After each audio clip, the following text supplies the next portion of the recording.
Okay, so now we're in Saratoga Springs at the yard in Saratoga, and the ore train is ready to go. It's 6:05 in the morning. The train leaves at 6:30, so the operator is going to be doing the brake test, and once the brake test is done, it's getting as well as waybills from the yard office.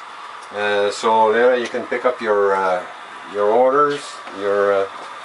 You went to the dispatch office, got a clearance to leave at 6:30, and the dispatcher has released the train by giving the green light. I see we have a clock here. Yeah, that's the fast clock.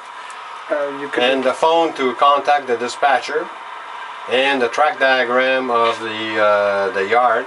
We also have a signal up there. And also the signal. That's the dispatcher giving the release for the train to go. Okay, so the signal, it shows green now. That means the train is being released? Yes. But it shouldn't leave before 6:30. Exactly. The dispatcher probably has said that that's not right. to leave till 6:30. And the other thing to check is whether the turnout is aligned for your train. And that's the conductor of the train that does that. Okay. There you go. And the core main line has been released, so everybody is ready to go, except we have to wait until 6:30. This is quite a clever use of space here. You've managed to incorporate a little bit of staging in your laundry room. Yes, this is negotiations on a friendly basis. Yeah. Without interfering with the purpose of the room. But what this allows you to do is stage all your trains for the operation session into the layout. You know, this is one thing we haven't covered yet, but you can stage trains here, and you can stage trains along the railroad. And in this operating session, there's a train staged already in Coring that came in overnight. Right. We're at 6:15 in the morning, but at 4:30 in the morning, the Coring train arrived for the paper mill, and the passenger, the coal extra is already in North Creek. Came loaded and ready to go. So you remember on the timetable there were gaps where there was nothing, and then it started somewhere. Is that what you're talking exactly. about? On the timetable, on the string diagram, you see that black string in the middle of nowhere there around. Starts in the middle of the diagram. Middle of the day. Well, that's the coal extra. Oh, okay. And he's already staged in North Creek. So you've got... Our fast clock is ticking down. We're at 6:25 and closing in on the departure time of this train. So the lights is on the engine, and you give like two toots when you're about to go, and you put the bell on. Two toots in number 2. And then you put your bell on. Ding, ding, ding, 1. Okay, and you can now start moving a little bit there. At slow speed, 5 miles an hour. There you go. So she can't really go until it hits the 6:30 mark, right? Well, it's going now. It's going to be like in 2 seconds. See, like it's the yard limit now, and the Adirondack Junction is just past the signal. The train's left Saratoga Springs. Is the staging, and we're just entering this area. Where are we? We're entering Coring, as a matter of fact, and we're running through the mill area. This is the big paper mill? This is the big paper mill. It's all along here until we get to the city there. And as you can see, this is the 301 train that came overnight, so the yard master is going to come soon, and they're going to start doing the switching. Our coal extra is just got a straight run through. It doesn't stop here. It doesn't stop here. This is a run-through train. That's the train to Tahouse. That's the ore train empties. Very nice alcoves on it. Yeah, I knew you liked those. No sharks. This is a well-powered train to make it up the grade. Oh yeah, exactly. You see, these are 1,800 horsepower each, so it gives enough power to go up the hill, and more importantly, come down. You know, with the dynamics, and you know. Okay, now we're going to enter this area here. If you recall the track plan, we're going to enter the area of the dog bone. Yes. And this is where we're... As soon as we leave milepost 19 there, you know, you can notice there's some there's a whistle post. There's a milepost 19 here, you can see. And this is where they start getting into the downhill and around the bend and come down. And this is where it's going to enter this area of picking tractors. Yeah, right past over there, see? And Michel, in this area, you've represented some of the hills and the Adirondacks. Exactly, yeah. And here it's always the whole problem here was these millions of trees. So my friend Chris gave me a lesson on painting trees, and I've had my millions of trees now for a couple of years, and made a major improvement on the whole scenic aspect of the railroad. You really feel you're in the mountains, and the Green Mountains at that. The Adirondacks are not like Rocky Mountains. So and the train is the train now looks smaller in the scenery, as you can tell. See? and the train is about to enter the tunnel, and go around this dog loop. And so when it's in the tunnel, how long does the train normally take to go through the tunnel? Usually 5 minutes. Fast talk, yeah. So it 5-10 minutes fast. So the train goes out of sight for a significant period of time. Yeah. Which is fine, because in normal operation, there's other trains moving around it. So there's no lack of what we call interest. Okay, so like this is the first thing, but there's a passenger train that's already normally ahead of this one, you know, and then the Coleraine people are started to work, so there's action. I notice in the consist, besides the ore cars, this is a train going to the mine, besides those hoppers, you have a few other cars on the end of general freight. Yeah, okay, because it's a substantial mine, so number one, they've got lots of what you call mechanical operating equipment, cranes, bulldozers, and so on, and then the diesel oils for all that equipment to be refueled on site. The boxcar owns machinery, it's crusher drums.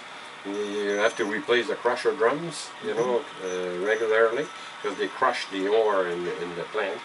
And what else did I have there? Oh yeah, the two hoppers. One byproduct of ilmenite is oxide, iron oxide. And iron oxide is used by other companies in making other products. So I've got a station, a siding, where the byproduct of iron oxide is loaded into hoppers, closed hoppers, and shipped out to. So this is a product of your research. Oh yes, absolutely. Yes. Well, yeah, you have to go on the net to find out that's another aspect that we haven't even discussed, but it's the whole what cars do you send to which industry, okay, and what is their use, and what's the end customer of those cars, because you got to prepare a waybill. Then you punch ilmenite, you'll be surprised the information you'll get. Wikipedia is loaded with ilmenite information, and I was lucky because I laid my hand on the former inspection report of the D&H in the 50s as to what cars were going where, okay? And I've got the later information as well on which cars were going to Tahouse. And this is a prototypical consist, in other words. Exactly, yes, okay. There was a sinter plant for a long time as well, and to do sinter they needed oil and coal, so hence the coal train, hence the oil cars that go up. Not only do they get diesel, but they get like normal oil as well to sinterize the ilmenite and make it in clumps of sinters, and Bethlehem Steel preferred that type of ilmenite or titanium ore for their furnaces. So specific mills, this is what I found out was really interesting. Different steel mills or use different type of sinter or different types of ore, palletized in different fashions for different furnaces that they operate. So, which gives you a variety of things. So when we get to the plant, there's a dry mill, a wet mill, the iron oxide, and the bulk. You know, you can. And this gave you good reason to run various kind of cars. The operator has got to read train. the waybills, eh?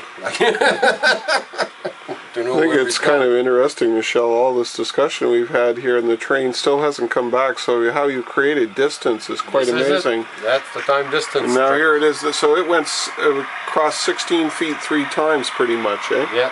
That's right. In order to do this. And now where's it heading into? Well, we would have seen it if we were around Warrenton for just about 3 feet there, but And now it's going into where? into North Creek. And North Creek is the place that you said was This is yard. the former end of line, because past North Creek at milepost 113, 114, it's national lead trackage from there. This train has actually 2 numbers on the timetable. It's got a DNH number, 303, first section, and it's got a national lead number that's in the actual Adirondack timetable. It's a national lead train number 101. Okay. When you get to it has to stop for 5 minutes at the North Creek station, and then when it gets to the North Creek station, he gets its calls the dispatcher and gets his release to go up on the national lead trackage. I can see in that picture right now what you mean about the thousands of trees in your background. Exactly. There you go. See what I mean? After the stop at the North Creek station, Then we're we go gonna find uphill. a substantial grade. Yes. Then we start going uphill. How steep is this grade, Michel? In the hidden section that you don't see, 1.75 close to 2 degrees, per mile, per feet, so it's pretty substantial. In the visible section, it's a little less, but it's minimum 1.75. So, so it's pretty steep for any. The 2% grade is a steep grade. Yeah, it's a steep grade, I would say I hit the 2% under there somewhere. Okay, so we're at North Creek Station. The engineer and conductor went to get their train orders. They called the dispatching office with the phone here just to make sure their line's clear in front of them from the dispatcher to go up to Tahoe. And they're about to leave and climb the hill to Sanford Lake and the mine. Okay, so climb the engine, toot toot, and ring the bell, and we're on our way.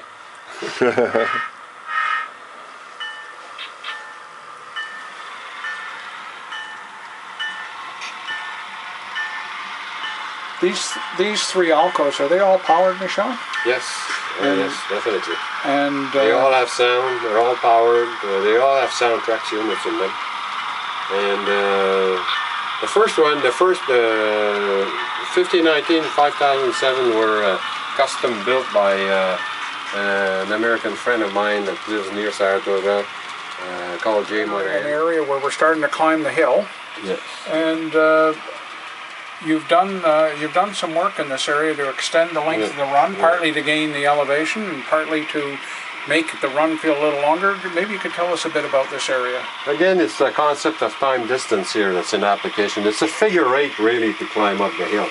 So the train will disappear in the tunnel and run around and come out right here and then run around again. It's hidden all the way from... It's all the way from that tunnel to this tunnel, which is not that long. It's a good distance, but not as bad as, not as long or as bad as the one from Coleraine, You said that it wasn't bad to be hidden. No, so it's not bad, but personally, it's always the same syndrome that we have. We like to see our trains, but on the other end, it's the compromise between time, distance, and reality. I hate having these triple stack train layouts. Like where you can see the train going over itself 10 times, and it's like a visible spaghetti is not my vision, if you want. Okay. So you can have a little bit of spaghetti, but don't make it. there's some nice scenery in this area. How old is this part of the railroad? This part dates from 1994, 95. So it's it's fairly old, and it's mountainous, so it fits the model. And there's there's a bridge and a fall and so on. So it's pleasant for the operators to run trains here. This is a fairly deep seam. Most of us don't have seams on our railroad this deep. Is there? How do you actually reach back in there? The little island in the middle there. Yes. It's a lift out. I'll use my pointer here. It's a lift out. It's a lift out. This is a lift out. This whole thing here. Oh, it's well hidden. This whole section comes out. So I can fit in there.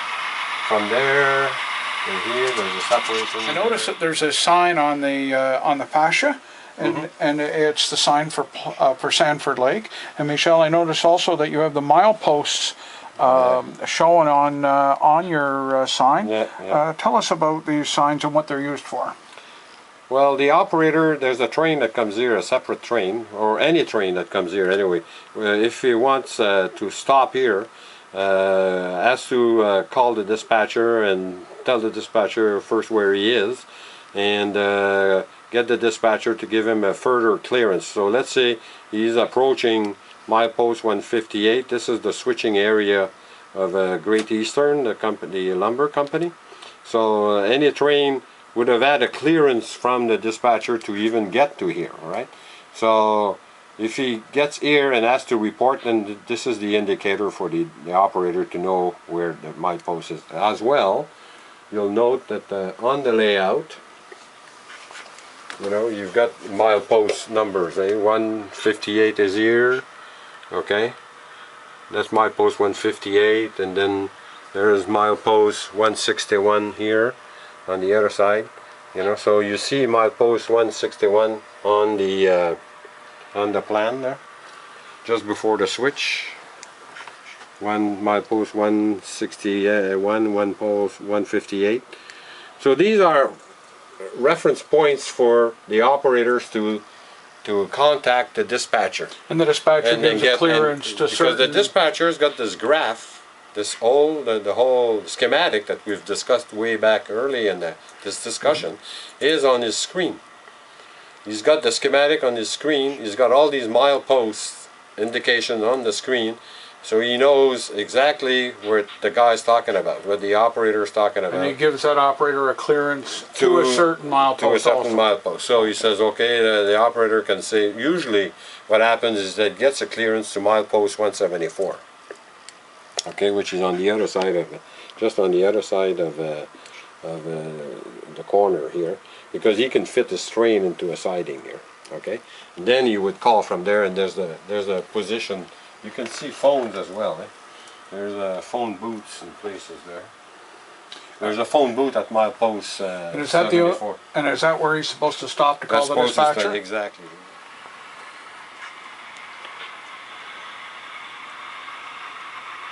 And you got whistle posts there.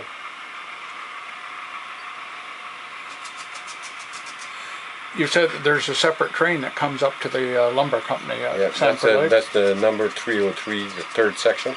It originates second section, sorry. It originates in Saratoga as well. And he comes to here? He comes to here, does switching. And where does that train turn to go back? Or doesn't he just turns right here? And then he turns on he's got two tracks of siding, and he runs around the strain. And some people find it complex because there's a trailing siding and facing siding. So there's a...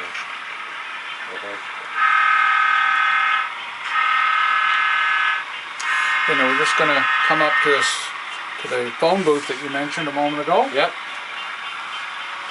And now tell us what happens. Does a train that's headed to Tahoe, does it normally have to phone from here for further clearance, or it's just a Sanford Lake train? But on the minimum, you should stop to OS. You know, you should report on sheet that he's just like got through Sanford Lake. So let the dispatcher know where he is. You know, so they started to have radio.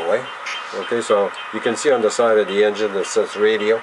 So occasionally they would use a radio, but in the Adirondacks, radio doesn't work. So if he has to OS here, theoretically he should stop, get off, go on the phone, and say, I'm in Sanford Lake, and I'm on my way to, I'm at my post 174, and I'm going to Tahouse. Okay? And there's our telephone on the The telephone's right here. telephone's there, but And the physical telephone. the physical is, telephone's right there. On the fascia. okay. So we're ready to leave all the Sanford tools Lincoln. are there for the management of the, proper management of the railroad. Yes, there's the telephone. Later in the session, it's more appropriate when the coal train is coming back, and when trains are coming back from Tahouse, it's more critical to do this sequence at that time. And I see we have another one of these signs. Exactly. It shows the my post, the 174, the station right there. And there used to be a D&H service track, but I took it out. I have to update it. Well, actually, no, that's the track here. So we'll complete our climb up the hill. Yeah, and go there.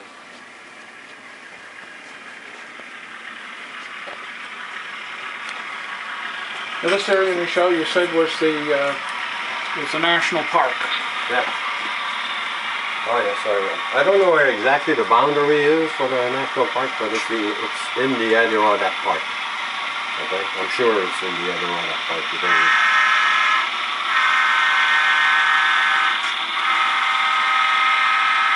this scene is a little bit more modern than the scene on the other side. When was this built?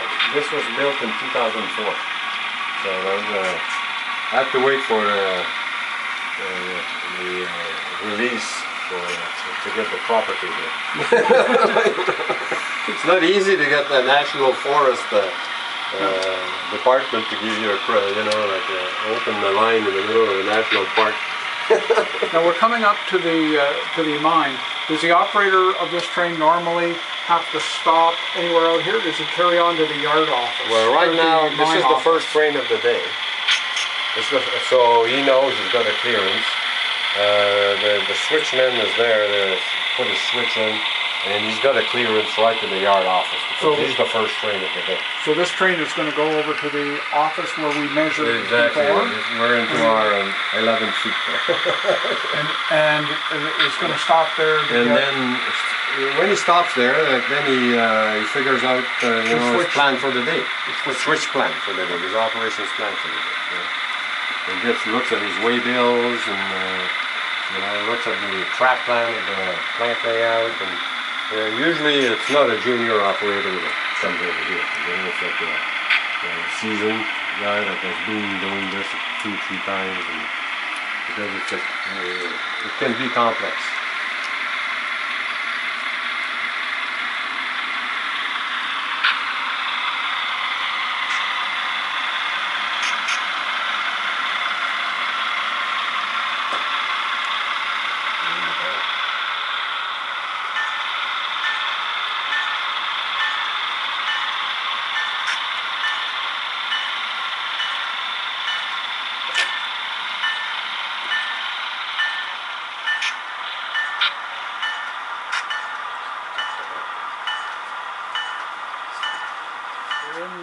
Tahouse at the mine, and not many modelers have a space for a really large industry appropriate to the prototype, but Michel has set aside a good length of space here for the mine.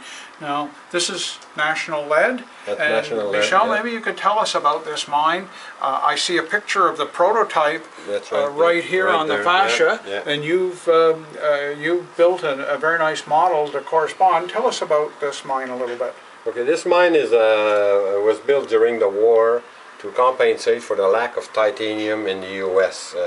The U.S. used to get their titanium from Indonesia and Vietnam, and when the Japanese invaded in 1941, their source of titanium ore was cut off. So they got special permission to open this mine in the middle of a national park for that reason. So the mine was started to operate shortly in 1942, but the ore was carried to North Crete by truck while this big mill was being built. And once the mill was built in 1944, 44, they started bringing the trains up to the mill. This is, you can't, since it's so huge, you can't model everything, but you got to catch the essence of the place. And the dry mill, it was one of the most visible buildings. As soon as you got out of the million trees, you know, and you got on the site, that's what you saw, you know. There was also a sinter plant, which is a model at the end of the wall there. But that was so huge as well that even in this space I had no room to put the sinter plant, okay. So just to show you how big this thing, but when you operate here and the train comes up, stops at the mill office, which is way down at the end here, and the train crew will pick up their waybills and their paperwork and so on, plan their day. We noticed on the schedule that the train crew would be here virtually all day because they act as a yardmaster for this town. That's what you had said. That's what you said in the way that you had scheduled. How long do they actually have work, and how difficult is the switching here? Well, I would seasoned operators, and it depends on the operators. I've got some operators that will do this in, let's say, a half hour, 3/4 of an hour, real time.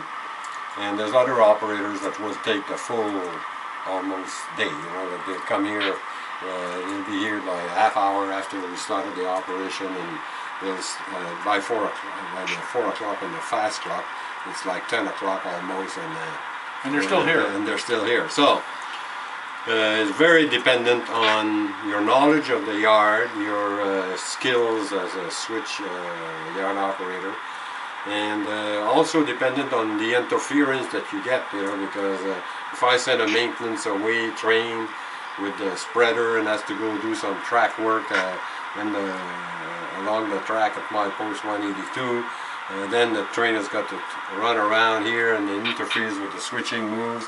So I throw all kinds of challenges at these people here, but well, there's another train that comes in, a coal train, I believe, comes in. What happens when the coal train arrives? The seasoned operator would have his train ready to go at 2 o'clock in the afternoon. So when the coal train comes in, he should be almost done, ready to go. So all he does is manages the coal train loading and unloading. Okay, so the coal train comes in and he unloads over here at this station. So these cars cannot be there at that time. So the key of keeping the train, this operator here, the yard master here, is that once the coal train is gone, he has to go put some cars in there, switch some cars in there. Now the units that came with the train go in storage for the day. They use a local switcher, an RS3. Which is right there? It's right there, and that's what they use with the Pacer car to do the switching here. Okay, so now when the ore train is ready to depart, the coal train has come and gone. He's worked with whatever that's right. He's tied up his yard, has spotted all his cars. So he's ready to go. He's ready to go back late in the day. What's the process for leaving the mine here? Well, he has to call the dispatch office, which is done from the position there. There's a phone, and then call and get a release. And by that time, the dispatcher knows where the coal train is, whether it's going down the hill, so he can give the ore train a release to, let's say, Sanford Lake, you know, mile post 161 we saw there. And he would call again from there. And they would call again from there, and then get a release to go to North Creek, because by that time the coal train's on his way to Saratoga. So, you know, and it goes along like this. So the phone here rings a lot. You know, the dispatch office gets a lot of phone calls later in the day, more than early in the day. Okay, when the trains are all ready to go home, if you want, you know, like they're ready to go. Now there's lots of traffic. Everybody wants to run to the barn. It's like you know. Michel has given us a lot of detail on how he goes about preparing a timetable. He's run through the tools that are needed to build a successful timetable, and the formulas, and the use of the computer to make it all happen in a way that you won't wear your fingers out with your pencil.